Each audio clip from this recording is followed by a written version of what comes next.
case one of my longer videos where I'm actually going to discuss the majority of the WWE, sticking predominantly with like pay-per-views and larger storylines. I will also go through, you know, like the title belts. This year started out, ironically, with a lot of really big groups. You had the Shield, you had the Wyatts who were going back and forth.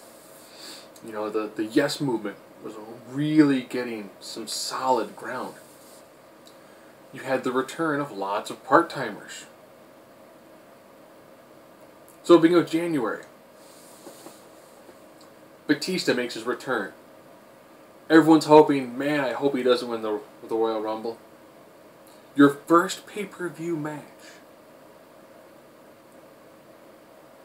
Wyatt Daniels. Great match. It was the culmination of their kind of mini feud, and ironically, the only real feud Wyatt had all year round where he was actually the victor. Great match. Batista, of course, goes on to win the Royal Rumble. That's okay. That's okay. That's fine. That's fine. That's fine. So we're going to look at the big title first. She began with Orton holding both belts because he defeated John Cena in a match that was the most important match that ever happened until the next most important match ever happened. He successfully held the belt until WrestleMania. WrestleMania, of course, being the time when Daniel Bryan had to defeat all three members of Evolution. Which he did, in a match with somewhat kind of overbooked, but he came off looking ridiculously strong. After that, after he defeated Triple H, Batista, and Randy Orton all on the same night, he goes on to have a feud with Kane. Becomes injured and drops the belt. So now we're here at Money in the Bank. Where everyone's sitting there kind of going, oh, jeez, who, oh, please don't, please don't have Cena win. Please don't have Cena win. You had Del Rio, Wyatt, Cesaro, Kane, Orton, Reigns, Sheamus. Pretty much anybody would have been better for the championship than Cena. Cena gets it, kind of again has some other feuds with freaking Orton. Doesn't really do a whole lot with the title. Loses to Lesnar. That pretty much is your main title. I mean, your main title had some of the least important things going on with it. Divas belt. AJ had been on an absolute tear, defeated pretty much everybody. Was on her way to lose to Naomi, but Naomi, of course, got a broken facial bone due to Oksana. They then scrambled to have AJ versus every other diva in a match that had one good pop when Nikki went face-to-face with Brie. People were like, they're going to break up, it's going to be great because they're not going to come out at the same time anymore. Next night, AJ, successful, defeated every single diva one time. Paige shows up and defeats her. Alright, okay, Paige is champion. Cool. Paige is going to get no pop at all beyond the hardcore crowds. Paige and AJ, back and forth, in matches that were given very little time to develop and very little time to actually happen on a pay-per-view. But that's okay, because AJ was going to take on Nikki in a match that lasted shorter than it takes to say, AJ's going to take on Nikki for the title. Now, I'll discuss everything else that happened in the Divas division right now, just real briefly. Total Divas. If you watch it, you knew what was going on. Whatever happened on the show on Sunday became your week's storyline, even though everyone knows that it was filmed months in the past.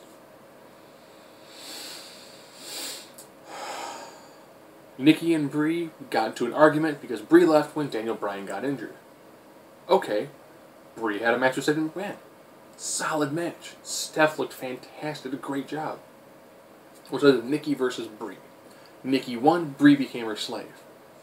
When that month was up, Nikki became champion, and Nikki and Brie are good friends. They're finally taking other bits and pieces from Total Divas, i.e.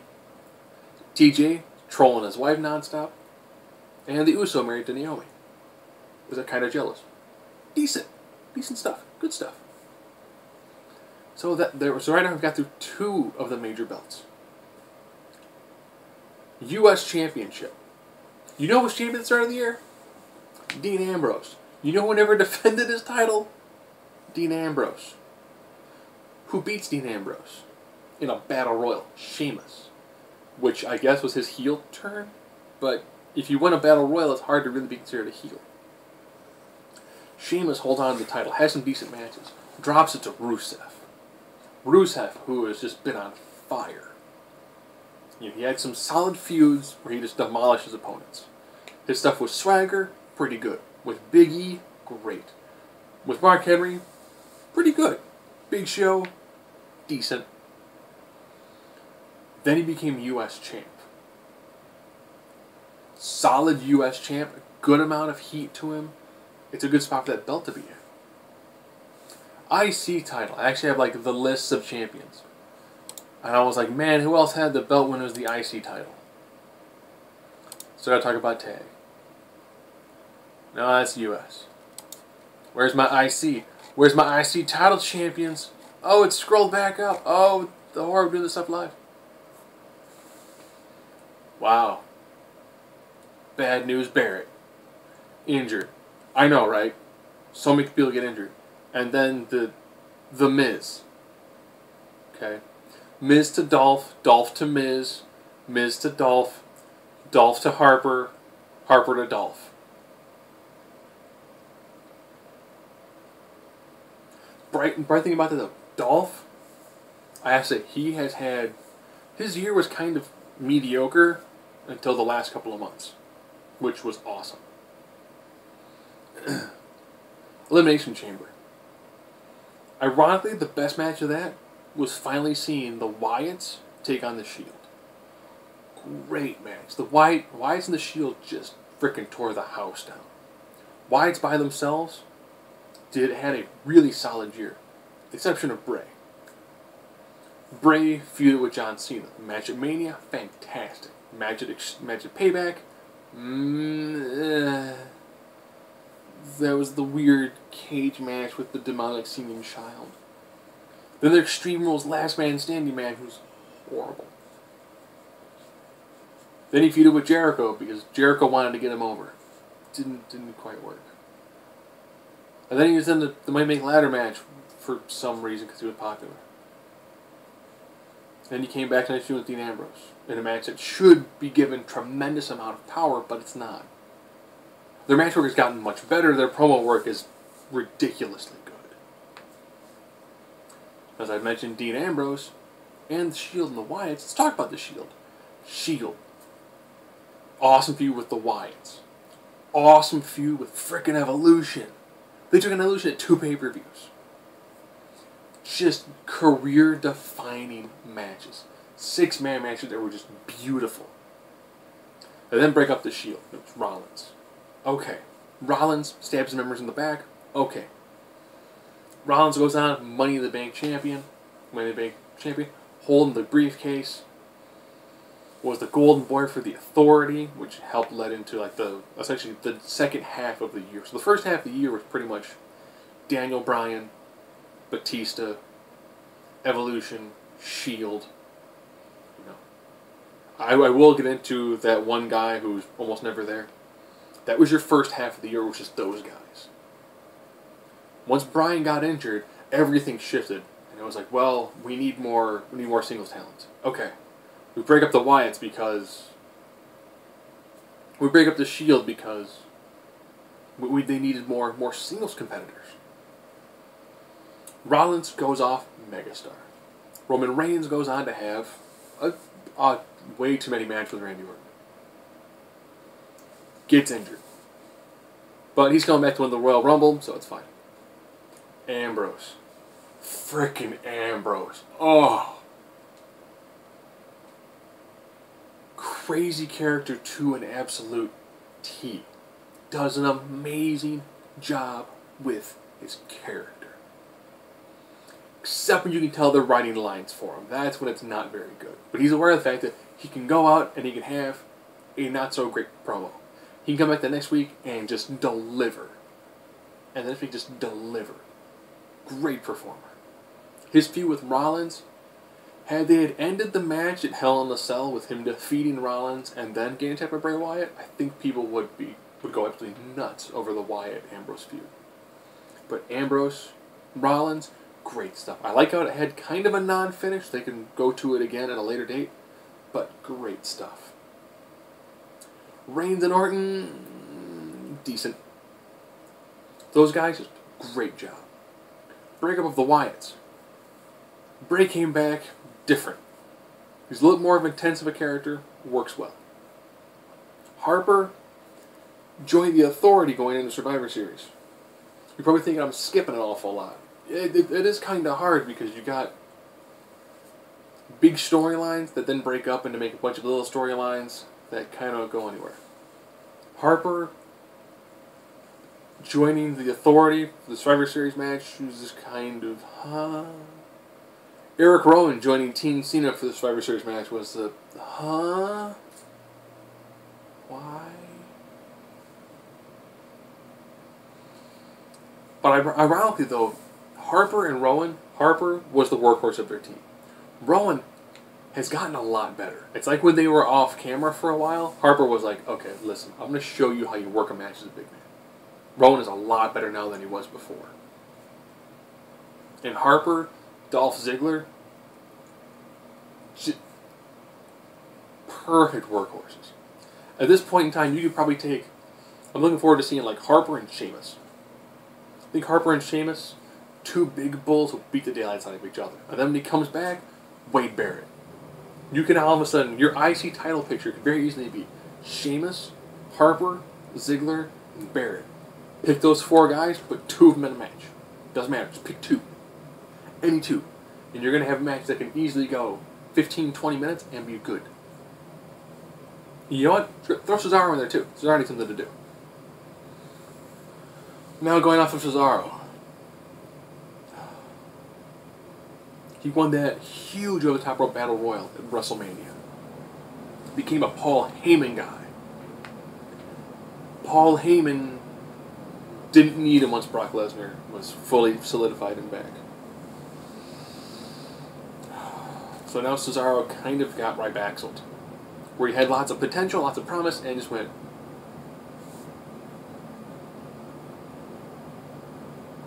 They gave him the moniker the King of Swing, which was horrible. They gave him really bad theme music. They had him quit doing the swing because it was a face pop and he was a heel. Again, amazing competitor, not doing anything with him. So I mentioned Cesaro. Let's talk about Brock Lesnar. Lesnar's first match, Royal Rumble. Beats the daylights out of the Big Show of the chair. Second match, WrestleMania, ends the streak. Crushes the hopes and dreams of wrestling fans everywhere. SummerSlam. Destroys John Cena. In a match that was kind of like, oh, okay. He just flat out killed him. John's not champ? Yay. Wait a minute, John's not champ? How many wins has he got? 15. Oh god. That means the next time John Cena wins the championship, which he's going to do, he's going to tie Ric Flair. That means Johnson's going to hit 20 before he retires. So cool that John wasn't champion. Sucks he's become considered the greatest champion of all time. Unless we just say Ric Flair has the highest amount of professional wrestling title wins, John Cena's highest amount of sports entertainment title wins. And then Lesnar, Night of Champions, gets kind of owned by Cena, and then just showed up randomly on Raw to attack Jericho and attack John Cena. That's pretty much been Lesnar the entire year. That's your champion. Tag belts. Remember last year it was like Team Hell No, the Shield, the Wyatts, then you had Shield and Wyatts. You even had Shield and Usos. You had that phenomenal team of the Brotherhood, which is Cody and Goldust, when they're taking on the Shield, and they lost, and then they came back, and they could win the match, win the titles, they could get their jobs back, and the place went freaking nuts. It was beautiful. That was the tag division at the end of last year. The Brotherhood lose the titles to the New Age Outlaws. The traditional champions to lose them to the Usos. Usos then go on to have a great summer feud with the Wyatts. They're normally the first match of a pay-per-view, 2 out of 3 falls match. Brilliant match. And then you're thinking, man, they'll take on the Shield. No, the Shield's not there. Man, the Wyatts come. The Wyatts aren't there. Alright, when they take on Slater? Gator? Los Matadores? Random dude and random dude? After the Brotherhood had lost several times, Cody realized that he wasn't the proper tag team partner for Goldust. Goldust went through wrestler after wrestler until all of a sudden one day, Cody found that man who would team up with Goldust. Stardust. Cody then tossed on the face paint, strapped a rocket to both legs and one to his back, and just high base, putting his hands together with a little star formation, just took off into the dark nether reaches of the soul and the stratosphere while trying to find the cosmic key. With the weird head gestures and hand movements and weird random ways of talking. And the crowd was like, dude, he's trying to out Goldust. And then they feuded with the Usos in a brother versus brother tag team brawls. Great stuff. And then they went heel. And it was even better. Until they realized they only really had 2 tag teams and everyone else was kind of just random crap filler. But then a light came down from the heavens of Hollywood, and it combined The Miz with his stunt double, Damien Mizdow. And together, Miz, with his tag team partner, the Moneymaker, and his stunt double, Damien Mizdow, became tag team champs. Even though, let's be honest, people only care about Mizdow. And Mizdow's characters to constantly do random dumb things in the ring, like he's taking on the Invisible Wrestler, and to get crapped on by The Miz repeatedly. To wear children's plastic title belts. Let's take it even farther than that. They won a Slammy. Actually, he won a Slammy for the LOL moment of the year, even though it's an ongoing thing, so not really quite a moment. And Miz gives him a plastic Slammy. That covers pretty much all of your title belts right there, and a few of your bigger storylines. So I have to go with, now I'll talk about the two, like the one for the first half of the year and the second half of the year. The big one, of course, was B+ Daniel Bryan. He got crapped on repeatedly. Much as people hated it, that really made the small guy the biggest underdog, and people freaking loved him for it. Yes, movement was great. Made people care about Brie for a long time. What I thought about that? People cared about what Brie Bella was doing. Had that phenomenal moment at WrestleMania. One of the best moments of WrestleMania since Eddie Guerrero embraced at the end of it. Both his champions, Guerrero with his belt, embracing, crowd going nuts. It was fantastic. It was a really good feel-good moment. Daniel Bryan wins that freaking championship. He is the top guy who will never get to main event because he's not John Cena. Goes out with an injury. Either had he not, the plan was to have him be destroyed by Brock Lesnar anyways. And then tossed to the mid-card because, you know, millennials don't go for the brass ring. And when they do, it's like, hey, I didn't build you. Ugh. If you're not John, you're not important. Second half of the year was all the authority.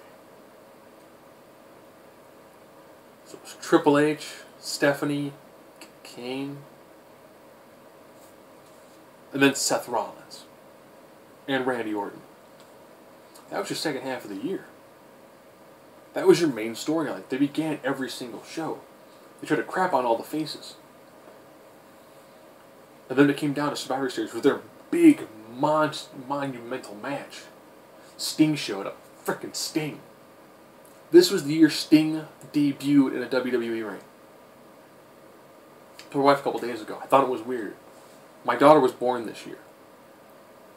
She was born after the Royal Rumble, so she never got to see CM Punk in a WWE ring. But she's been alive to see Sting in the ring.